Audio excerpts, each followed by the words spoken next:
Bueno, pues mientras el presidente François Hollande se encuentra en Japón en la cumbre del G7, esto es lo que pasa en su país. Pero ¿por qué tanto rechazo a esta reforma laboral? Eso es lo que queremos entender hoy. Y para eso saludamos a Philippe Bohlan, analista internacional y consultor en comunicaciones. Bienvenido, gracias por estar aquí. Muy buenas noches, gracias. Además, usted es francés. Sí, exacto, sí. Bueno, mire, el presidente François Hollande ha dicho que lo que busca con estas medidas tan polémicas es ayudar a reducir esa tasa de desempleo que en este momento en Francia está en un 10%, no es una cifra para menospreciar. Pero por otro lado, pues los sindicatos lo que dicen es que estas medidas llevan a una precarización de las condiciones laborales y además a que se faciliten los despidos. ¿Cuál es la realidad? Bueno, una realidad es que hay que reformar el Código de Trabajo. Eso es, en este momento estamos lástimamente viviendo en un mercado de globalización, está el neoliberalismo ganando en todas partes, entonces esa reforma se aproxima mucho de la reforma alemana o española o italiana, que ha demostrado de manera falsa para mí generar empleos.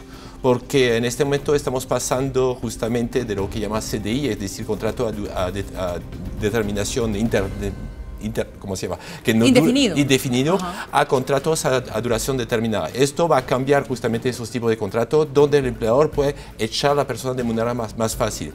Además, lo que decía de la pirámide inversa del artículo 2, que es el que más polémico de todos, el que más molesta a los opositores, sí, es el artículo 2. El artículo 2, y además esta reforma abre la puerta para una revisión del Código de Trabajo.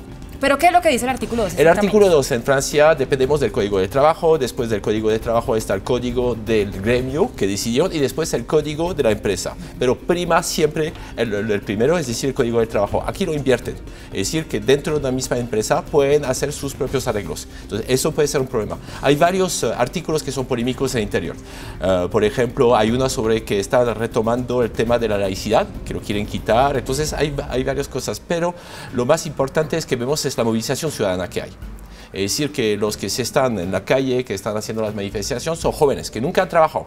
Hay gente, niños, chicos de 15, 16 años y es muy, ¿cómo se llama?, sorprendido ver que están haciendo marchas para algo que no conoce, el mundo laboral. Entonces ya se están ellos envejeciendo, pensando ya su jubilación, porque es el tema de jubilación y el tema de desempleo. Entonces vemos que, y lo vimos a través de las redes sociales, hubo una utilización muy fuerte de Internet. Los sindicatos entraron en segunda fase, primero una petición que circuló en línea con 1.500.000 de firmantes, entonces bastantes personas empezaron a apoyar. Aquí durante la feria fue la moda de los youtuberos, vemos que hay asociación de youtuberos justamente contra la ley del trabajo, entonces, y fuerte, todos los días publicando información, dando lineamientos a esos jóvenes. Pero, Philippe, ¿cuál cree usted que va a ser entonces el futuro de esta reforma? Porque si las manifestaciones no cesan, si el descontento de la gente no para, 62% de la población está en contra de la aplicación de esta reforma laboral. ¿Será que la echa para atrás el presidente? O sea, hay algún momento en el que tiene que pensar en sentarse a negociar. Se equivocaron en muchos aspectos. Estamos en un año de las elecciones. El gobierno quiso hacer una reforma para mostrar su cara hacia la derecha, para hacer una unión nacional, y ahí vemos que la derecha vio justamente esta trampa, entonces entraron fuertemente. Vemos Sarkozy justamente atacando, el segundo del partido de Sarkozy, ex del Frente Nacional, de la extrema derecha, cuando era estudiante, también atacando todos los días por los medios de comunicación. Entonces, al nivel de sus consensos políticos no está funcionando.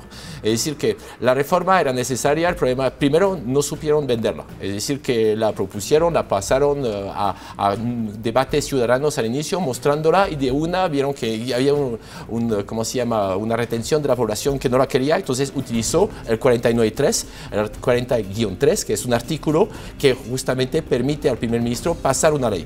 Y no es la primera vez, hace desde la Quinta República creo que son 80 veces, y los primeros a utilizarlos es el gobierno socialista, justamente utilizando esto para que pase sin tener debates justamente en el Parlamento. Entonces falta el Senado de la República y vamos a ver que el Senado va a decidir justamente sobre este tema. Pero el gobierno está bajando, ya es la segunda reforma, vamos a ver si lo está reformando de nuevo, pero el problema es que si cede, pierde también toda credibilidad, entonces es complicado. Pero mire, Philippe, a esto también hay que adicionarle algo más, y es los costos de estas imágenes que estábamos viendo allí, de las manifestaciones, de los paros, de todo esto que está pasando, servicios de transporte público parados, plantas nucleares, las refinerías. Esto es costosísimo. Es costosísimo, y además hay cosas que se puede apagar de una, pero no se prende de otra, de tan fácil. Por ejemplo, una refinería de petróleo. Si usted la apaga, son 10 días para volver a ponerla en funcionamiento. Entonces, si deciden hoy día de regresar al trabajo, no es así nomás que va a regresar.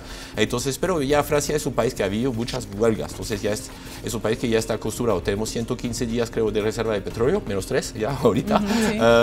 La gente está comprando, parece Colombia en la frontera con Venezuela en la época, comprando el petróleo del otro lado y exportándolo. Vemos que nunca en Bélgica habían vendido tanto las gasolineras. Entonces, es cierto, se están encontrando...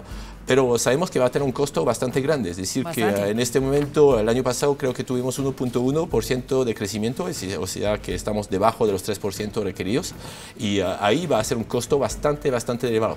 Además, a nivel escolar, estamos en periodos de exámenes para muchos colegios, muchas universidades, porque es el fin de año ahorita, entonces en 15 días tiene que arreglarse esta situación, si no, no veo cómo es suficiente para poder pasar sus exámenes. Pues muy bien, Philippe Boland, muchísimas gracias por estar hoy con nosotros, hablando acerca de lo que está pasando en su país con esta polémica reforma laboral. Buenas noches.